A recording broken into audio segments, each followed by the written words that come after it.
encore devant toi. Je veux te dire merci car tu as fait du bien à mon âme. Et je voudrais que mon âme s'élève et te loue. Que mon âme te bénisse. Chers amis, bonjour, quelques minutes de retard, il est 10h, pratiquement 40 dans le studio de Christ Radio, mais nous sommes ensemble et nous continuons donc avec notre réflexion qu'on a commencé déjà depuis un certain temps. On avait commencé, alors je vous rappelle, par distinguer un petit peu les évangiles et les actes des apôtres. Alors, on avait commenté les 28 chapitres des actes des apôtres, et on avait montré donc comment dans les actes des apôtres, c'est l'Église qui se prend en main. Et quand l'Église se prend en main, l'Église prend des initiatives. Et ces initiatives ne sont pas contraires à ce que Dieu veut, c'est Dieu qui l'a voulu. Alors, je vous rappelle ce passage très important qu'on a lu ensemble déjà plusieurs fois, mais que je relis avec vous, de Actes chapitre 16, le verset 4. Dans Acte 15, c'est le concile de Jérusalem. C'est l'Église qui se réunit donc parce qu'il y a un problème et qui doit trouver des solutions. Et une fois que l'Église a trouvé une solution, les solutions qui ont été trouvées par les apôtres, alors l'Esprit Saint est présent puisque Acte 15, 28, l'Esprit Saint et nous avons décidé que, mais ce n'est pas des choses qui ont été enseignées par Jésus-Christ. Mais c'est l'Église qui nous dit maintenant voilà comment on va faire. L'Esprit Saint et nous avons décidé que. Et dans Actes chapitre 16, on a donc Paul qui va partir à Timothée après le concile de Jérusalem qui s'est déroulé en l'an 49 à Jérusalem. Et en passant par les villes, il transmettait les décisions prises par les apôtres. Donc dans les Saintes Écritures, on montre bien que les vrais apôtres transmettent les décisions prises par l'Église. Donc c'est pour ça qu'on ne donne pas uniquement l'évangile de Jésus-Christ à travers la parole que Jésus-Christ a donnée. L'Église elle-même va prendre des directives et ces directives, on va aussi les enseigner aux chrétiens. Ils transmettaient les décisions prises par les apôtres et les anciens de Jérusalem afin qu'on les observe. Et le verset 5 qui suit, qui est très joli, Acte 16, 5, les églises se fortifiaient dans la foi et augmentaient en nombre de jour en jour. Et grâce aux décisions de l'Église, l'Église grandit. C'est pour ça qu'on aura des dogmes qu'on va vous enseigner, oui, qui viennent de l'Église, oui. Mais c'est ce que Jésus-Christ a voulu, c'est pour ça qu'il a voulu une Église. Surtout que son Église, elle est une sainte et sans tache. Il est mort pour son Église, c'est Éphésiens 5, 25. Et cette Église, c'est elle qui est colonne et appuie la vérité, c'est elle qui donne la vérité. Et la vérité, pour nous, c'est la parole de Dieu. Donc on ne s'en sort pas, on est toujours dans la même logique. Alors, on avait vu donc comment c'est important de voir que l'Église doit prendre en charge sa responsabilité. Le chef de l'Église, Matthieu 16, 18, Pierre, tu es Pierre, c'est de Pierre, je bâtirai mon Église. On a vu comment Pierre, dans Actes chapitre 1, à partir du verset 15, va décider de changer l'apôtre Judas qui est mort. Ce n'est pas Jésus-Christ qui l'a voulu. Alors, ce que fait Pierre, ce n'est pas contre ce que Jésus-Christ veut. Et c'est pour ça, c'est important qu'on puisse comprendre que tu ne peux pas croire en Jésus-Christ sans croire en son Église. C'est impossible, c'est impossible. Un chrétien intelligent est forcément dans l'Église que le Christ a fondée. Ça ne peut pas être une autre. L'autre jour, par exemple, c'est une jeune fille de 13 ans qui m'appelle souvent depuis Douala et qui me dit, mon père, je discute avec des protestants, ils m'ont demandé, c'est écrit où que le chapelet a été voulu par Jésus? Le chapelet n'a jamais été voulu par Jésus. Mais ça ne veut pas dire que le chapelet, c'est diabolique. Jésus-Christ n'a jamais voulu qu'on prenne l'avion. Mais prendre l'avion, c'est pas mauvais. D'ailleurs, je lui ai dit, bon, quand tes amis protestants te posent la question, là, est-ce que c'est Dieu qui a voulu le chapelet? Demande-leur où est-ce que Jésus-Christ a dit qu'il a voulu la Bible. Montrez-moi la référence qui montre que Jésus-Christ a voulu la Bible. Et la Bible ne vient pas de Jésus, la Bible vient de l'Église. Et c'est pour ça que vous tous qui croyez en la Bible, vous ne pouvez croire en la Bible que parce que vous croyez en l'Église, c'est tout. Et sans l'Église, il n'y a pas de Bible. Tu vas faire comment pour savoir qu'il y a 27 livres dans le Nouveau Testament, toi? Commence à lire la Bible seul chez toi le soir, prends le livre de l'Apocalypse et montre-moi pourquoi le livre de l'Apocalypse est un livre inspiré par Dieu. Ou tu vas faire comme Martin Luther qui va dire que l'épître de Jacques est une épître qui n'a rien d'évangélique, qui ne vaut pas grand-chose.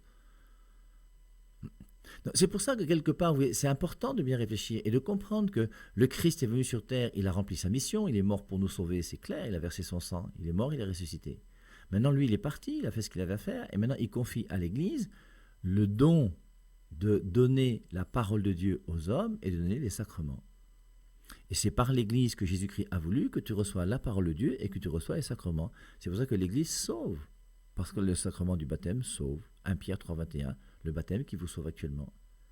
Alors c'est trop facile, oui, de vouloir dénigrer l'Église, on tape sur l'Église, on dit n'importe quoi sur l'Église, on dit que l'Église, on a inventé le purgatoire au XIIe siècle, au XIVe siècle, enfin, toutes ces bêtises qu'on enseigne partout. dire qu'à partir du IVe siècle, l'Église a été paganisée par Rome et que c'est l'Empire romain et les traditions romaines qui sont entrées dans l'Église catholique, ce qui est complètement faux. Hein. C'est absolument faux. Et je vous mets au défi de trouver un seul pasteur protestant qui puisse justifier cela. Et donc, c'est pour ça que ça a été intéressant d'écouter aussi notre ami Amadeus Josselin.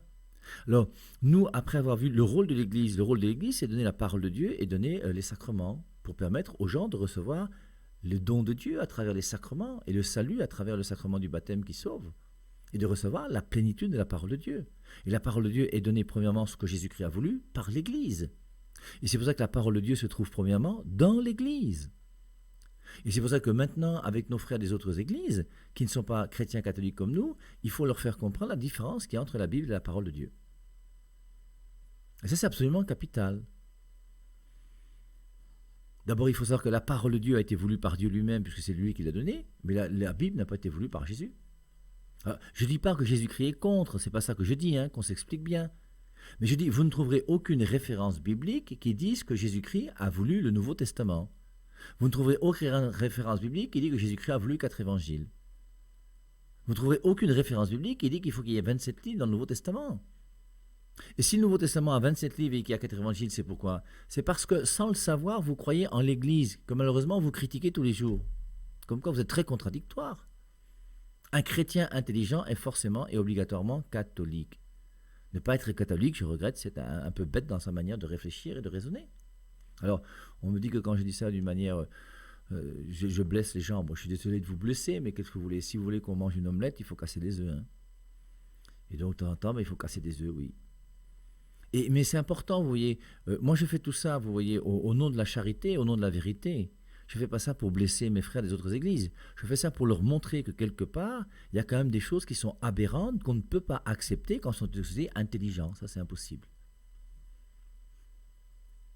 Il faut mettre les choses au clair. Comme c'est impossible d'accepter aujourd'hui, il faut, je crois, sur la 100.3, nous on le fait déjà depuis longtemps, mais c'est aberrant et il faut fermer la bouche de tous ces pasteurs qui disent que les catholiques adorent la Vierge Marie.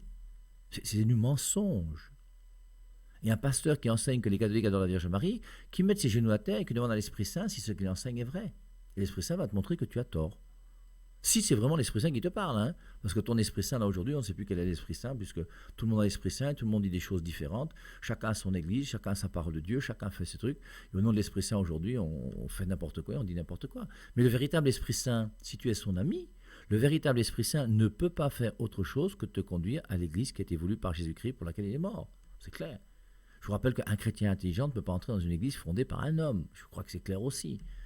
Pour ça, c'est quand même des vérités qui sont évidentes, sur lesquelles nous devons être capables de réfléchir pour exercer un discernement et voir où se trouve la vérité, s'il y a une vérité quelque part.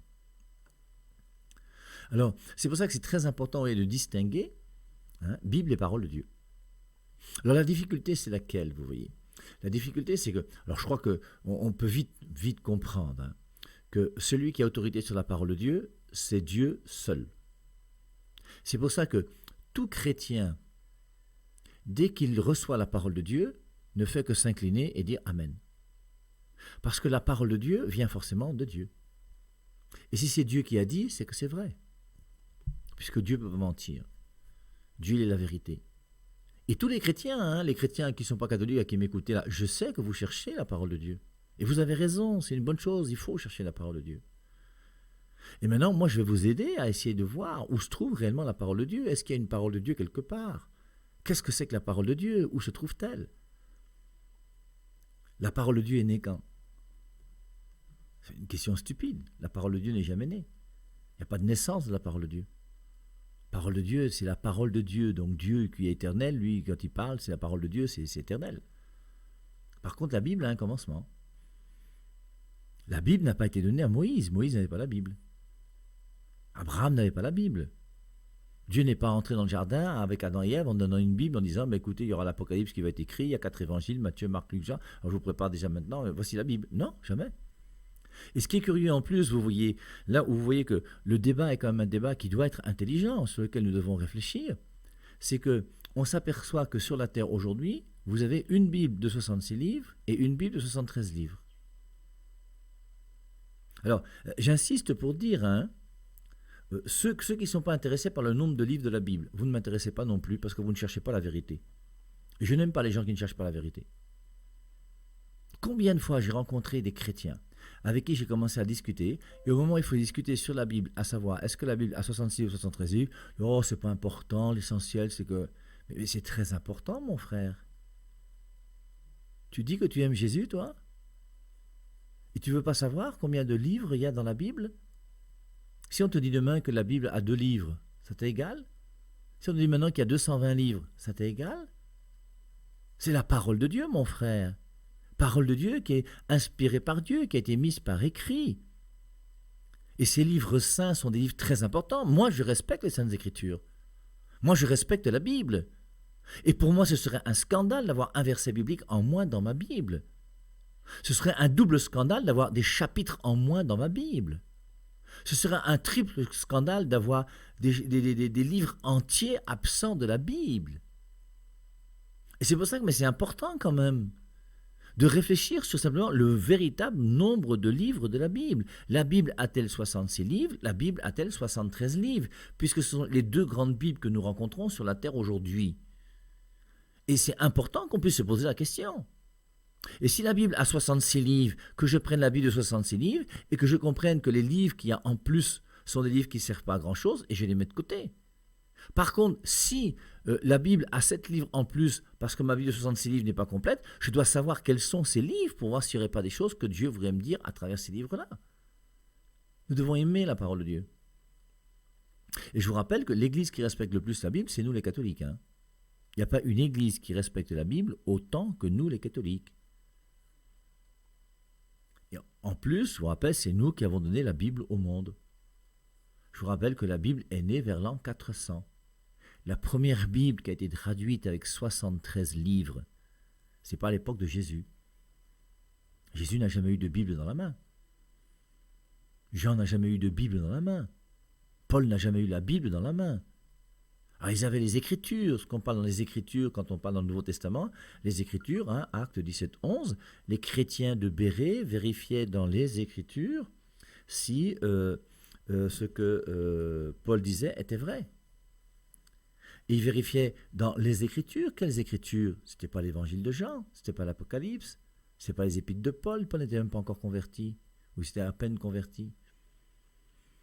Quand dans Luc chapitre 24, Jésus-Christ prend les Écritures pour montrer aux disciples d'Emmaüs ce qui concernait le Messie qui doit venir, il est clair que les Écritures qu'il a prises, ce n'est pas les Épîtres de Paul. Paul n'est pas encore converti.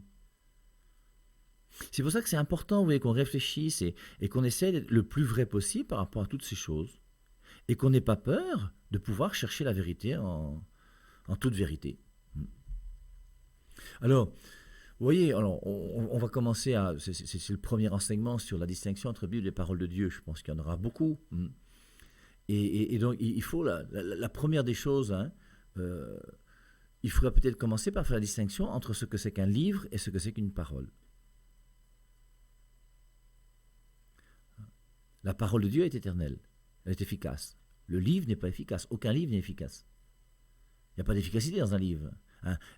Quand vous vous moquez de nous en disant que nos statues, elles ont des yeux et ne voient pas, la Bible, elle n'entend pas. La Bible, elle n'est pas puissante. Il n'y a pas de puissance dans la Bible. C'est un livre. Il ne marche pas, il ne se déplace pas, il ne bouge pas. C'est un livre.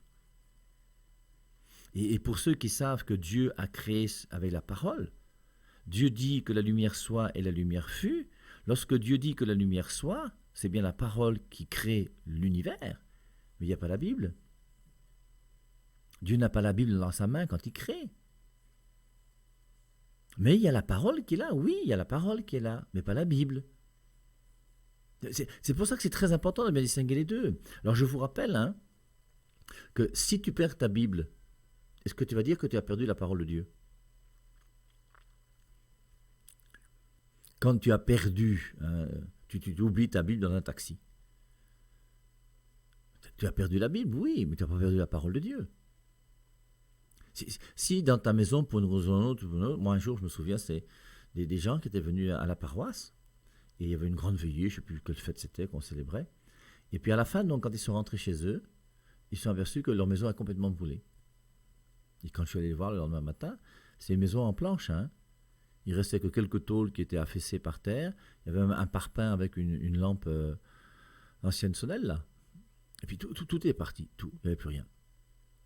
Même leur Bible s'est brûlée. Et quand la Bible a été brûlée, ce n'est pas la parole de Dieu qui a été brûlée. On ne brûle pas la parole de Dieu, mais on brûle la Bible. Il y a bien une distinction entre la Bible et la parole de Dieu. La Bible, elle a un poids. La Bible, elle a une taille. Elle a un volume. Tu peux le calculer, même tu regardes la hauteur, la largeur, l'épaisseur, puis tu calcules pour voir combien ça fait de centimètres cubes. Et la parole de Dieu n'a pas de poids, la parole de Dieu n'a pas de taille. Il y a quand même bien une distinction entre la Bible et la parole de Dieu. Et c'est pour ça que c'est important. Alors, je vous dis, la parole de Dieu, elle est éternelle, sans commencement ni fin, elle est puissante et tout ce que vous voulez. La Bible, forcément, ce n'est pas le cas. Et la Bible a une origine. L'origine de la parole de Dieu, c'est quoi? C'est Dieu lui-même. L'origine de la Bible, c'est l'Église. C'est l'Église qui a regroupé ensemble ces livres. Les 27 livres du Nouveau Testament existent pourquoi? Parce que l'Église, vers l'an 400, a discerné que parmi les livres qu'on lit dans les églises, il y en a qui sont bons et il y en a qui ne sont pas bons. Et c'est l'Église qui va dire, il y a 27 livres qui sont inspirés par Dieu. Il y a 4 évangiles, il y a les actes des apôtres, il y a les 13 épîtres de Paul, il y a les épîtres aux Hébreux, et puis tout le reste, les épîtres catholiques et l'Apocalypse. Et c'est l'Église qui va discerner. Et c'est l'Église qui fait que la Bible commencera, et la première Bible qui va exister sur la terre, qui aura 73 livres, c'est celle qui sera traduite par Saint Jérôme, comme vous le savez maintenant, vers l'an 400. La Bible a un début, la parole de Dieu n'a pas de début. La Bible ne sauve pas, la parole de Dieu sauve. Et en plus, on avait vu que si la Bible est bien interprétée, elle est parole de Dieu. Et si la Bible n'est pas bien interprétée, elle n'est plus parole de Dieu. 2 Pierre 3,16. Dans les écrits de Paul, il se trouve des passages difficiles à comprendre, dont les personnes ignorantes et mal affermies tordent le sens, comme elles le font du reste des Écritures pour leur propre perdition. Il y a des gens qui tordent le sens des Écritures et qui font que la Bible ne devient plus parole de Dieu parce qu'elle est mal interprétée. Les dangers de la Bible. Il n'y a pas de danger avec la parole de Dieu. Pas de danger la parole de Dieu. La parole de Dieu, c'est limpide, c'est clair, c'est franc, c'est beau, c'est amour, c'est tout ce que vous voulez, la parole de Dieu. La Bible, c'est plus compliqué. Et il faut faire attention parce qu'il y a des personnes ignorantes qui tordent le sens des Écritures. Et c'est comme ça qu'aujourd'hui, c'est à cause de la Bible qu'il y a 40 000 églises chrétiennes ou 50 000 églises chrétiennes, pas à cause de la parole de Dieu. La parole de Dieu, elle est une. Les interprétations de la Bible sont multiples. C'est pour ça que la vraie question qu'il faut se poser, c'est où se trouve la véritable interprétation de la Bible, où se trouve la véritable parole de Dieu pour que nous puissions la mettre en pratique dans notre vie. Alors la Bible elle-même dit, alors je vous cite des références bien connues, mais c'est important de les connaître parce qu'il faut être capable de justifier votre foi aussi, vous, quand vous discutez avec quelqu'un. C'est la fin de Jean chapitre 20 et la fin de Jean chapitre 21. La finale de Jean 20 et la finale de Jean 21. Et Jean 20 et 21 sont les 2 chapitres sur la résurrection, les 2 derniers chapitres de l'évangile de Jean. Donc la fin de Jean 20 et la fin de Jean 21, je vous lis Jean 20, versets 30-31. Jésus a fait sous les yeux de ses disciples encore beaucoup d'autres signes qui ne sont pas écrits dans ce livre. Ceux-là ont été mis par écrit pour que vous croyiez que Jésus est le Christ, le Fils de Dieu, et pour qu'en croyant, vous ayez la vie en son nom. Donc, le Christ a fait, sous les yeux de ses disciples, encore beaucoup d'autres signes qui ne sont pas écrits dans ce livre. Tout n'est pas écrit. Et la finale de Jean chapitre 21, donc le dernier verset de l'évangile de Jean, il y a encore bien d'autres choses qu'a faites Jésus. Si on les mettait par écrit, une à une, je pense que le monde lui-même ne suffirait pas à contenir les livres qu'on en écrirait. Jésus-Christ a fait beaucoup de choses qui ne sont pas écrites. Ceux qui ont écrit, c'est qui? C'est Jean, le disciple bien-aimé, qui a écrit. Il y a un autre parmi les 12 apôtres qui a écrit, il s'appelle Matthieu. Matthieu a écrit pour les Juifs. C'est là où il y a le plus de références à l'Ancien Testament, dans l'évangile de Matthieu.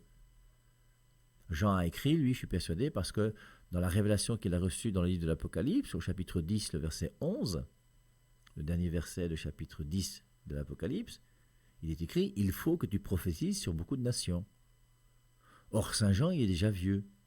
Il est dans l'île de Patmos, il est persécuté. Et le vieux Jean qui est là, il ne va pas commencer à prendre une voiture, faire des semaines d'évaluation, acheter une sono, commencer à voir s'il y a un stade quelque part. Non.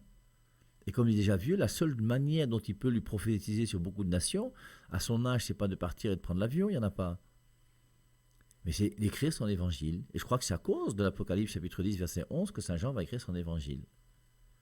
Et la deuxième chose, je vous rappelle qu'en Apocalypse chapitre 19, verset 11, celui qui est le victorieux et qui est sur le cheval blanc, il s'appelle le Verbe. Et c'est pour ça que Jean commence son évangile. Jean 1.1, au commencement était le Verbe. Et le Verbe était auprès de Dieu, et le Verbe était Dieu. Ce n'est pas la parole, c'est le Verbe. Il y a une petite distinction entre les deux. C'est peut-être subtil, mais c'est important de le comprendre. Donc, en plus, maintenant, quand on continue à lire les Saintes Écritures, on s'aperçoit que Paul lui-même nous dit qu'il y a des lettres qu'il a écrites qui sont perdues. Je vais lire avec vous Colossiens chapitre 4, verset 16. Dans Colossiens chapitre 4, verset 16, on a donc Paul qui a écrit aux Colossiens, et il dit aux Colossiens, « Quand cette lettre aura été lue chez vous », donc la lettre qu'il a envoyée aux Colossiens, « Quand cette lettre aura été lue chez vous, faites en sorte qu'elle soit aussi lue dans l'église des Laodicéens. » Il nous parle donc des Laodicéens. Et il demande que la lettre qu'il a envoyée aux Colossiens soit lue aussi dans la communauté des Laodicéens. Et il continue. Et que vous lisiez également celle qui vous arrivera de Laodicée. Et Paul nous fait comprendre dans ce passage qu'il a écrit une lettre aux Laodicéens. Et cette lettre qu'il a écrite aux Laodicéens, il dit, lisez-la, vous aussi, ici à Colosse. Et Saint Paul montre comment il souhaite qu'on puisse échanger ces lettres d'une paroisse à l'autre, d'une église à l'autre. Maintenant, le problème par rapport à Colossiens 4.16, dans le thème qui est le mien sur la distinction entre Bible et parole de Dieu, Saint Paul lui-même nous montre qu'il a écrit une lettre aux Laodicéens. Cette épître aux Laodicéens, où est-elle? Puisque lorsque nous prenons la table des matières du Nouveau Testament, nous trouvons Matthieu, Marc, Luc, Jean, les actes des apôtres, ensuite les 13 épîtres de Paul. Et parmi ces 13 épîtres de Paul, la première c'est Romains, deuxième 1 Corinthiens, 2 Corinthiens, puis Galates, Éphésiens, Philippiens, Colossiens, 1 Thessaloniciens, 2 Thessaloniciens, 1 Timothée, 2 Timothée, Tite et Philémon. Et quand on lit ces 13 épîtres dans la table des matières, on s'aperçoit qu'il n'y a pas l'épître aux Laodicéens. Si vous voulez, vous reprendrez vous-même à votre table des matières. Hein. Et si moi je peux vous réciter, parce que je connais par cœur ces 13 épîtres de Paul. Donc Romains, ce n'est pas Laodicéen. 1 Corinthiens, 2 Corinthiens, ce n'est pas Laodicéen. Galates, Éphésiens, Philippiens, Colossiens, ce n'est pas Laodicéen. 1 Timothée, 2 Timothée, 1 Thessaloniciens, 2 Thessaloniciens, c'est pas... Non, et Tite et Philémon. Il n'y a pas d'épître laodicéen. Et l'épître laodicéen est une épître qui est perdue. Ça montre bien que le Nouveau Testament n'est pas complet par rapport à tout ce que Paul a écrit. Si on a perdu l'épître laodicéen, ça veut donc dire qu'on a perdu une partie de notre foi. Ça veut dire que notre foi a diminué parce qu'on a perdu une épître de Paul. Même chose. Il y a une autre épître de Paul qui est perdue. C'est 1 Corinthiens, chapitre 5, verset 9. Première épître aux Corinthiens, chapitre 5, verset 9, il est dit « Je vous ai écrit dans ma lettre de ne pas avoir de relation avec les débauchés. » Je reprends. Première épître aux Corinthiens, chapitre 5, verset 9. Saint Paul dit « Je vous ai écrit dans ma lettre de ne pas avoir de relation avec les débauchés. » Quelle lettre? Puisque ce que je vous lis là, c'est la première épître aux Corinthiens. Et dans la première épître aux Corinthiens, il dit que « Je vous ai écrit dans ma lettre de ne pas avoir de relation avec les débauchés. » Donc il a déjà écrit une lettre aux Corinthiens avant cette lettre que je vous lis, qui est pour nous la première épître aux Corinthiens. Ce qui montre bien qu'avant la première épître aux Corinthiens, il a déjà écrit une lettre aux Corinthiens. Nous qui sommes des mathématiciens, et non pas des littéraires, on va comprendre facilement qu'on devrait appeler la lettre aux Corinthiens qu'il a écrite avant la première aux Corinthiens, la 0 aux Corinthiens. Mais cette épître qu'on appellerait en mathématiques la 0 aux Corinthiens, qui est l'épître qui a été écrite avant la première épître aux Corinthiens, où est-elle? Elle est perdue. Et on a perdu au moins 2 écrits de Paul. Au moins l'épître aux Colossiens et la première lettre qu'il a envoyée aux Corinthiens. Enfin, la lettre qu'il a envoyée avant la première aux Corinthiens. Est-ce que pour autant ma foi a diminué? Est-ce que la parole de Dieu est diminuée parce que j'ai des épîtres de Paul en moi? C'est pour ça que la parole de Dieu est plus que les écrits de Paul. La parole de Dieu est plus que la Bible. Et même si Paul n'avait jamais écrit, Jésus-Christ a donné sa parole aux apôtres. Et ce n'est pas les écrits de Paul qui font la parole de Dieu. C'est ce que Jésus-Christ a donné aux apôtres qui fait la parole de Dieu. Et cette parole de Dieu est transmise par les apôtres et par l'Église jusqu'à aujourd'hui. Et maintenant, certains apôtres ont écrit, d'autres n'ont pas écrit. Mais la parole de Dieu est plus que ce qui est écrit. D'ailleurs, je tiens à vous dire une chose, c'est que, en général, quand on écrit une histoire, il faut d'abord que l'histoire se soit réalisée.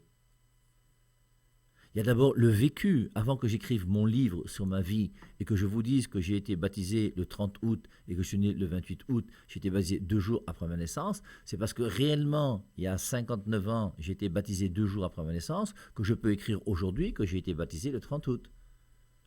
Et quand on écrit la vie de Jésus, en écrivant la vie de Jésus, on ne fait que écrire quelque chose qui s'est passé auparavant. Il y a d'abord le vécu de Jésus-Christ, de ce qu'il a vécu, qui est là avant qu'il y ait des écrits. C'est pour ça que c'est encore bien important de distinguer l'écrit et la réalité. Et la réalité, c'est Jésus-Christ qui prêche. Et quand Jésus-Christ a prêché, ben malheureusement, tout n'a pas été écrit.